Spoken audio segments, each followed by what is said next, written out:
नमस्कार दोस्तों, आइए सुनते हैं मुंशी प्रेमचंद्र के द्वारा लिखी कहानी लेखक।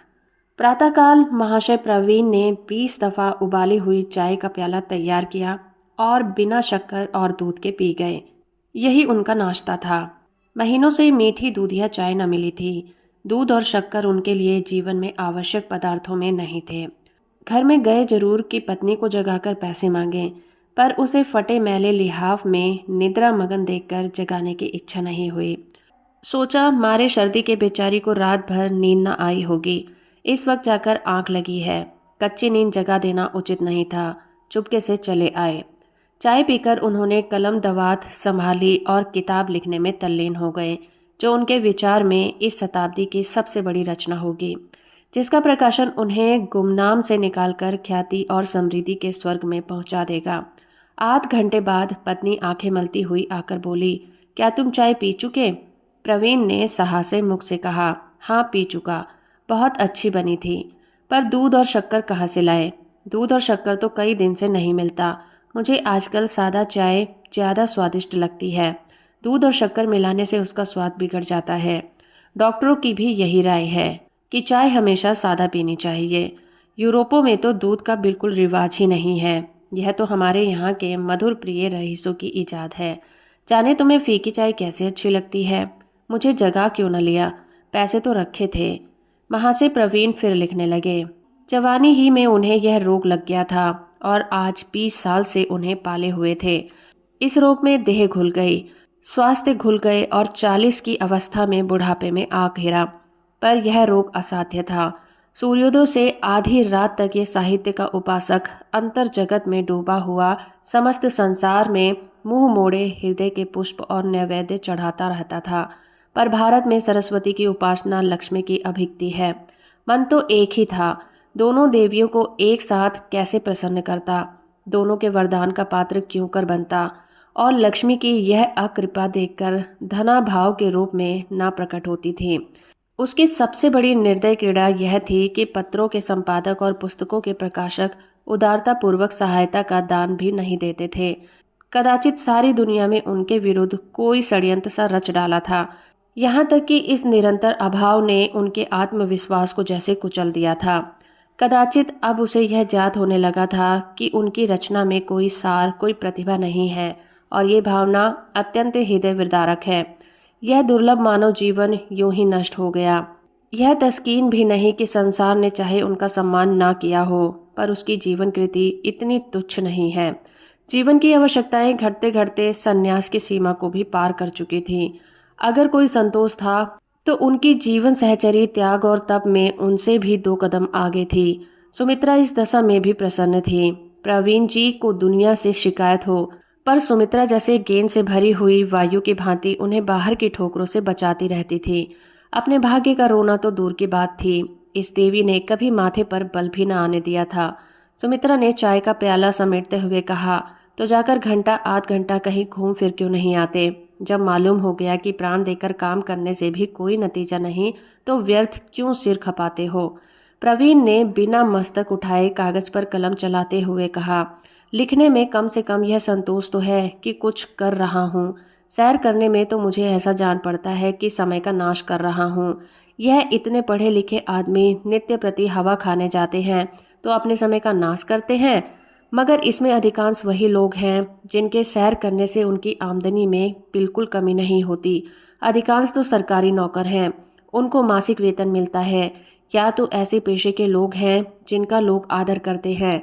मैं तो मिल का मजूर हूँ। तुमने किसी मजूर को हवा खाते देखा है?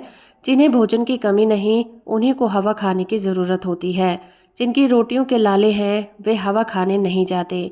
फिर स्वास्थ्य और जीवन वृद्धि की ज़रूरत उन लोगों को है जिनके जीवन में आनंद और स्वाद है। मेरे लिए तो जीवन भार है। इस भार को सिर पर कुछ दिन और बनाए रहने की अभिलाषा मुझे नहीं है। सुमित्रा निराशा में डूबे हुए शब्द सुनकर आंखों में आंसू भरे अंदर चली गई। उसका दिल कहता था, इस तपस्वी की कीर्ति कौमुदी एक दिन अवश्य फैलेगी, चाहे लक्ष्मी की अकृपा बनी रहे। किंतु प्रवीण महोदय अब निराशा की उस सीमा तक पहुंच चुके थे जहां से प्रतिकूल दिशा में उदय होने वाली आशा में उषा की लाली भी नहीं दिखाई देती थी। एक रईस के यहाँ कोई उत्सव है। उसने महाशय प्रवीण को भी निमंत्रण किया है। आज उनका मन आनंद के घोड़े पर बैठा हुआ नाच रहा है। सारे दिन इसी कल्पना में मगन रहे। राजा साहब किन शब्दों में उनका स्वागत करेंगे और किन शब्दों से उनको धन्यवाद देंगे, किन प्रसंगों पर वार्तालाप होगा और वहाँ किन महानुभावों से उनका परिचय होगा। सारे दिन वो इन्हीं कल्पनाओं का आनंद उठाते रहे। इस अवसर के लिए उन्होंने एक कविता भी रची, जिसमें उन्होंने जीवन की उद्यान से तुलना की थी। अपनी सारी धारणाओं की उन्होंने आज उपेक्षा कर दी, क्योंकि रईसों के मनोभावों को वो आघात नहीं पहुंचा सकते थे। दोपहर ही से उन्होंने तैयारियां करनी शुरू कर दी। हजामत बनाई, साबुन से नहाया, सिर में तेल डाला। मुश्किल कपड़ों की थी। मुद्दत गुजरी, अब उन्होंने एक अचकन बनवाई थी। उसकी दशा भी उन्हीं की दशा जैसी जीर्ण हो चुकी थी।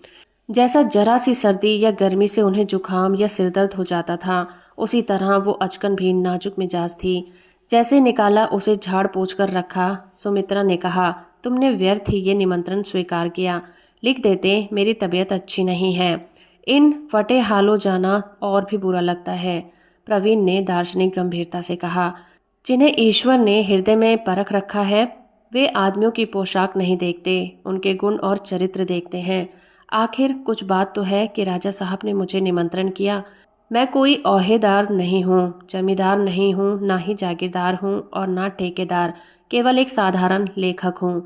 लेखक का मूल्य उनकी रचनाएं होती हैं। इस एतबार से मुझे किसी भी लेखक से लज्जित होने का कारण नहीं है। सुमित्रा उनकी सरलता पर दया करके बोली, तुम कल्पनाओं के संसार में रहते रहते प्रत्यक्ष संसार से अलग हो गए हो। मैं कहती हूँ, राजा साहब के यहाँ लोगों की निगाह सबसे ज्यादा कपड़ों पर ही पड़ेगी। सरलता जरूर अच्छी चीज है, पर इसका अर्थ यह तो नहीं कि आदमी फूहड़ बन जाए। प्रवीण को इस कथन में कुछ सार जान पड़ा। विद्वान जनों की भांति उन्हें भी अपने भूलों को स्वीकार करने में कुछ विलंब न होता था। बोले, मैं समझता हूँ, दीपक जल जाने के बाद जाऊं। मैं तो कहती हूँ, जाओ ही क्यों। अब तुम्हें कैसे समझाऊं। प्रत्येक प्राणी के मन में आदर और सम्मान की सुधा होती है।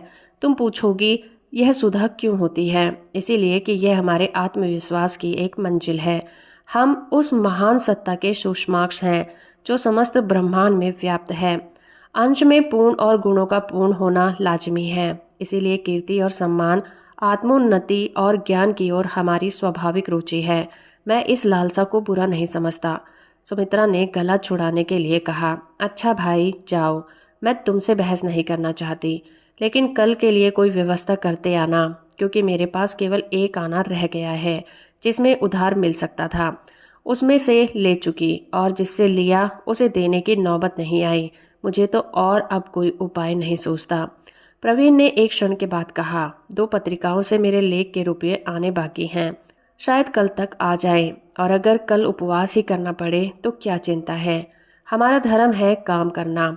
हम काम करते हैं और तन मन से करते हैं। अगर इस पर भी हमें फांका करना पड़े तो मेरा दोष नहीं, मर ही तो जाऊंगा। हमारे जैसे लाखों आदमी रोज मर जाते हैं। संसार का काम जैसे का तैसा चलता रहता है। फिर इसका क्या गम कि हम भूखों मर जाएंगे। मौत डरने की वस्तु नहीं है। मैं तो कबीर पंथियों का कायल हूँ, जो अर्थी को गाते बजाते ले जाते हैं। मैं इससे नहीं डरता। मैं जो कुछ करता हूँ, इससे अधिक और कुछ मेरी शक्ति के बाहर है या नहीं। सारी दुनिया मीठी नींद सोती रहती है और मैं कलम लिए बैठा रहता हूँ। लोग हंसी दिल लगी आमोद प्रमोद करते रहते हैं। यहाँ तक कि महीनों से हंसने की नौबत नहीं आई। होली के दिन भी मैंने तातील नहीं मनाई थी।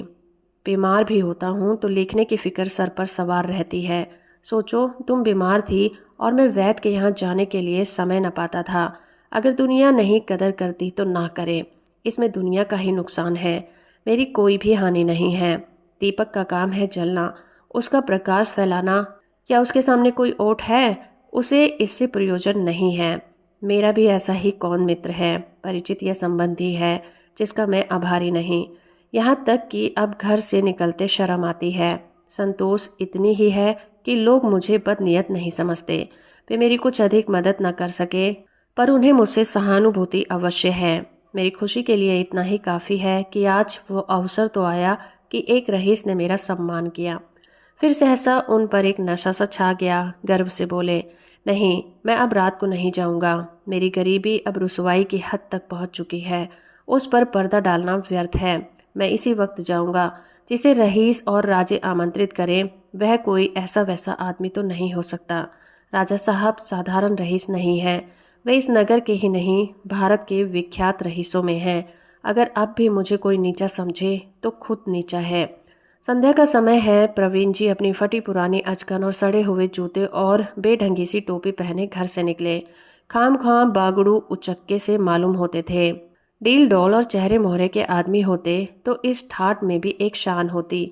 स्थूलता स्वयं रूप डालने वाली वस्तु है, पर साहित्य सेवा और स्थूलता में विरोध है। अगर कोई साहित्य सेवी मोटा ताजा डबल आदमी है तो समझ लो उसमें माधुर्य नहीं, लोच नहीं और हृदय भी नहीं। दीपक का काम है लजना। दीपक वही लबालब भरा होगा जो जला न हो। फिर भी आप अकड़े जाते हैं। एक एक अंग में गर्व टपक रहा है। यूं घर से निकलकर वो दुकानदारों से आंखें चुराते गलियों से निकलते जाते थे, पर आज वो गर्दन उठाए उनके सामने जा रहे हैं। आज वो उनके तकाजों का दंड शिकन जवाब देने को तैयार थे। पर संध्या का समय है। हर एक दुकान पर ग्राहक बैठे हुए हैं। कोई उनकी तरफ नहीं देखता।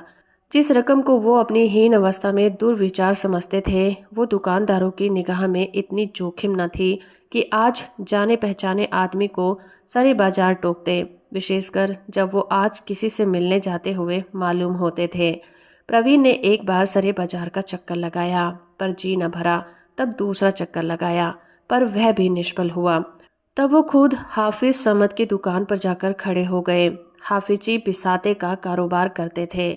बहुत दिन हुए प्रवीण इस दुकान से एक छतरी ले गए थे और अभी तक दाम नहीं चुका पाए थे। प्रवीण को देखकर बोले, महाशय जी, अभी तक छतरी के दाम नहीं मिले। ऐसे 150 ग्राहक मिल जाए तो दिवाला ही हो जाए। अब तो बहुत दिन हुए। प्रवीण की बातें खिल गई। दिली मुराद पूरी हो गई। बोले, मैं भला नहीं हूँ। बोले, मैं भूला नहीं हूँ हाफिज जी। इन दिनों काम इतना ज़्यादा था कि घर से निकलना मुश्किल था। रुपए तो नहीं हाथ आते, पर आपकी दुआ से कदर-शिनामों में कमी नहीं। 2-4 आदमी घेरे ही रहते हैं। इस वक्त भी राजा साहब अजी वही जो नुक्कड़ वाले बंगले में रहते हैं, उन्हीं के यहाँ जा रहा हूँ। दावत है। रोज ऐसा कोई न कोई मौका आता ही रहता है। हाफिज समद प्रभावित होकर बोला, अच्छा, आज राजा साहब के यहाँ तशरीफ ले जा रहे हैं। ठीक है, आप जैसे बकमालों की कदर रईस ही कर सकते हैं, और कौन करेगा। सुभान अल्लाह, आप इस जमाने में यकता हैं। अगर कोई मौका हाथ आ जाए तो गरीबों को न भूल जाइएगा। राजा साहब की इधर उधर निगाह हो जाए तो क्या पूछना। एक पूरा बिसाता तो उन्हीं के लिए चाहिए। 2.5-3 लाख सालाना की आमदनी है। प्रवीण को 2.5-3 लाख कुछ तुच्छ जान पड़े। जबानी जमा खर्च है तो 10-20 लाख कहने से क्या हानि। बोले, 2.5-3 लाख? आप तो उन्हें गालियां देते हैं। उनकी आमदनी 10 लाख से कम नहीं है। एक साहब का अंदाज तो 20 लाख का है। इलाका है, मकानात हैं, दुकानें हैं, ठेका है, अमानती रुपए हैं, और फिर सबसे बड़ी सरकार बहादुर की निगाह है। हाफिज ने बड़ी नम्रता से कहा, ये दुकान आपकी है जनाब, बस इतनी ही अरज है। अरे मुरादी, जरा 2 पैसे के अच्छे से पान बना ला आपके लिए। आइए 2 मिनट बैठिए। कोई चीज़ पसंद हो तो दिखाऊं? आपसे तो घर का वास्ता है। प्रवीण ने पान खाते हुए कहा, इस वक्त तो मुआफ़ रखिए, वहाँ देर होगी, फिर कभी हाजिर हो जाऊंगा। यहाँ से उठकर वो एक कपड़े वाले की दुकान के सामने रुके। मनोहर दास नाम था। इन्हें खड़े देखकर आंखें उठाई। बेचारा इनके नाम को रो बैठा था। समझ लिया शायद इस शहर में ही नहीं है। समझा रुपए देने आए हैं। बोले, भाई प्रवीण जी, आपने तो बहुत दिनों बाद दर्शन दिए। रुक्का कई बार भेजा, मगर प्यादे को आपके घर का पता ही न मिला। मुनीम जी, जरा देखो तो आपके नाम क्या है। प्रवीण के प्राण तकाजों से सूख जाते थे, पर आज वो इस तरह खड़े थे मानो उन्होंने कवच धारण कर लिया है, जिस पर किसी अस्त्र का आघात नहीं हो सकता। बोले, जरा इन राजा साहब के यहाँ से लौट आऊं तो निश्चय होकर बैठूंगा। इस समय जल्दी में हूँ। राजा साहब का मनोहर दास के कई हजार रुपए आते थे, फिर भी उनका दामन न छोड़ता था। 1 के 3 वसूल करता। उसने प्रवीण जी को ऊंची श्रेणी में रखा, जिसका पेशा रईसों को लूटना है। बोला, पान तो खाते जाइए महाशय, राजा साहब एक दिन के हैं, हम तो 12 मास के हैं। भाई साहब, कुछ कपड़े दरकार हो तो ले जाइए। अब तो होली आ रही है, मौका हो तो जरा राजा साहब के यहाँ खजांची से कहिएगा, पुराना हिसाब बहुत दिन से पड़ा हुआ है, अब तो सफाई हो जाए। हम सब ऐसा कौन सा नफा लेते हैं कि 2-2 साल हिसाब ही ना लें। प्रवीण ने कहा, इस समय तो पान वान रहने दो भाई, देर हो जाएगी। जब उन्हें मुझसे मिलने का इतना शौक है और मेरा इतना सम्मान करते हैं तो अपना ही धर्म है कि उनको मेरे कारण कष्ट ना हो। हम तो गुण ग्राहक चाहते हैं, दौलत के भूखे नहीं। कोई अपना सम्मान करे तो उसकी गुलामी करे। अगर किसी को रियासत का घमंड है तो हमें उनकी परवाह नहीं। प्रवीण जी राजा साहब के विशाल भवन के सामने पहुंचे तो दिए जल चुके थे। अमीरों और रईसों की मोटरें खड़ी थी। वर्दी पोश दरबान द्वार पर खड़े थे। एक सज्जन मेहमानों का स्वागत कर रहे थे। प्रवीण जी को देखकर वो जरा झिझके, फिर उन्हें सिर से पांव तक देखकर बोले, आपके पास नवेद है? प्रवीण की जेब में नवेद था। इस भेदभाव पर उन्हें क्रोध आ गया उन्हीं से क्यों नवेद मांगा जाए, औरों से भी क्यों न पूछा जाए। बोले, जी नहीं, मेरे पास नवेद नहीं है। अगर आप अन्य महाशयों से मांगते हो तो मैं भी दिखा सकता हूँ, वरना मैं इस भेद को अपने लिए अपमान की बात समझता हूँ। आप राजा साहब से कह दीजिए प्रवीण जी आए थे और द्वार से लौट गए। नहीं नहीं महाशय, अंदर चलिए, मुझे आपसे परिचय न था। बेअदबी माफ कीजिए। आप ही ऐसे महानुभावों से तो महफिल की शोभा है। ईश्वर ने आपको यह वाणी प्रदान की है कि क्या कहना। इस व्यक्ति ने प्रवीण को कभी देखा नहीं था, लेकिन जो कुछ उसने कहा वो हर एक साहित्य सेवी के विषय में कह सकते थे, और हमें विश्वास है कि कोई साहित्य सेवी इस दात की उपेक्षा नहीं कर सकता। प्रवीण अंदर पहुंचे तो देखा बारादरी के सामने विस्तृत और सुसज्जित प्रांगण में बिजली के कुमकुमे अपना प्रकाश फैला रहे हैं। मध्य में एक हौज है। हौज में संगमरमर की परी, परी के सर पर फव्वारा, फव्वारे ही फव्वारे रंगीन कुमकुमों से रंजित होकर ऐसी मालूम होती थी मानो इंद्रधनुष पिघलकर ऊपर से बरस रहा है। हौज के चारों ओर मेजें लगी हुई थीं। मेजों पर सफ़ेद मेजपोश, ऊपर सुंदर गुलदस्ते। प्रवीण को देखते ही राजा साहब ने स्वागत किया। आइए आइए, अब की हंस में आपका लेख देखकर दिल फड़क उठा। मैं तो चकित हो गया, मालूम ही ना था कि इस नगर में आप जैसे रतन भी छुपे हुए हैं। फिर उपस्थित सज्जनों से उनका परिचय देने लगे। आपने महाशय प्रवीण का नाम तो सुना होगा। आप ही हैं। क्या माधुर्य है, क्या ओज है, क्या भाव है, क्या भाषा है और क्या सोच है, क्या चमत्कार, क्या प्रवाह और वाह वाह, मेरी तो आत्मा जैसे नृत्य करने लगती है। एक सज्जन ने, जो अंग्रेजी सूट में थे, प्रवीण को ऐसी निगाह से देखा मानो वो चिड़ियाघर से कोई जीव हो, और बोले, आपने अंग्रेजी के कवियों को भी अध्ययन किया है? बायरन, शैली, केट्स आदि? प्रवीण ने रुखाई से जवाब दिया, जी हाँ, थोड़ा बहुत देखा तो है। आप इन महाकवियों में से किसी की रचनाओं का अनुवाद कर दें तो आज हिंदी भाषा की अमर सेवा करें। प्रवीण अपने को बायरन, शैली आदि से जौ भर भी कम न समझते थे। वो अंग्रेजी के कवि थे।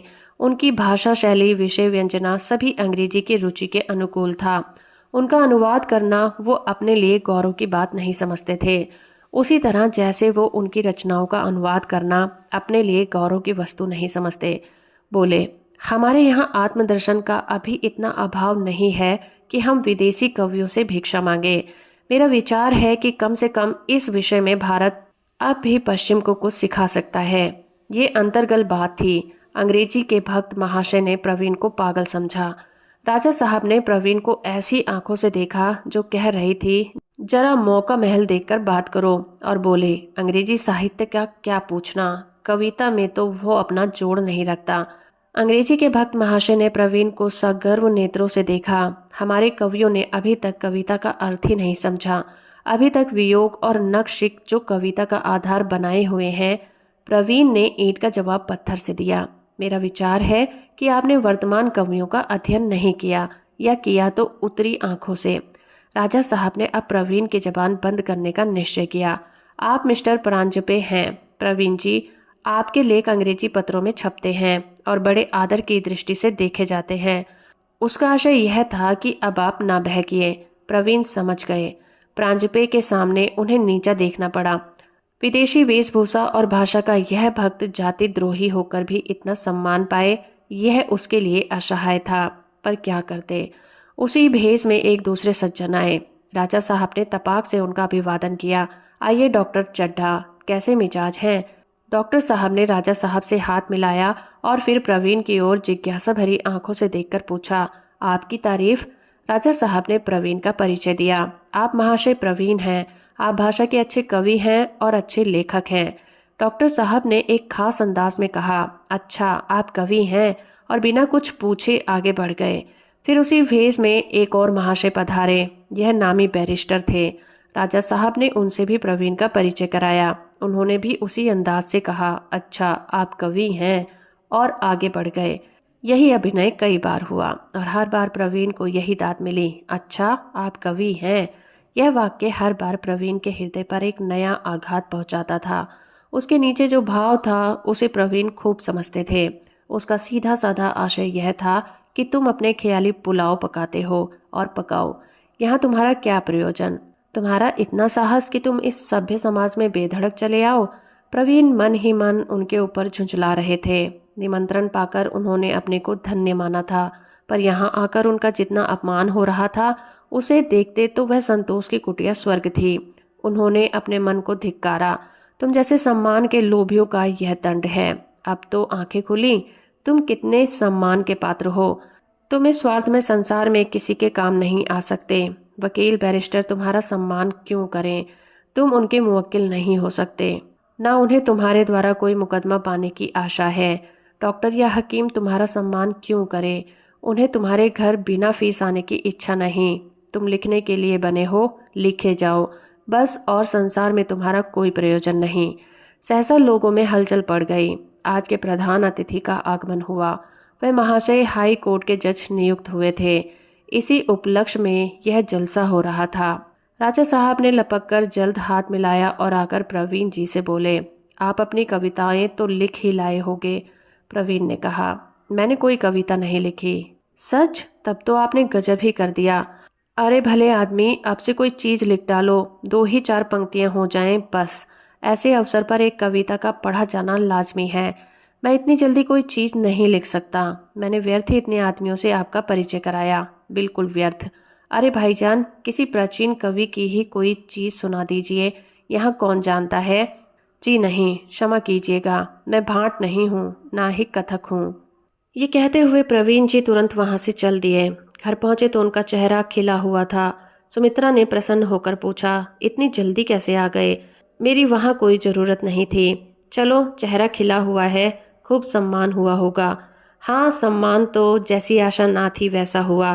खुश बहुत हो इसी से कि आज मुझे हमेशा के लिए सबक मिल गया। मैं दीपक हूँ और जलने के लिए बना हूँ। आज मैं इस तत्व को भूल गया था। ईश्वर ने मुझे ज़्यादा बहकने ना दिया। मेरी यह कुटिया ही मेरे लिए स्वर्ग है। मैं आज यह तत्व पा गया कि साहित्य सेवा पूरी तपस्या है। तो दोस्तों, अभी आप सुन रहे थे मुंशी प्रेमचंद्र के द्वारा लिखी कहानी लेखक। उम्मीद करती हूँ मेरा ये प्रयास और ये कहानी आपको अच्छी लगी होगी। वीडियो को लाइक और चैनल को सब्सक्राइब करना बिल्कुल मत भूलिएगा।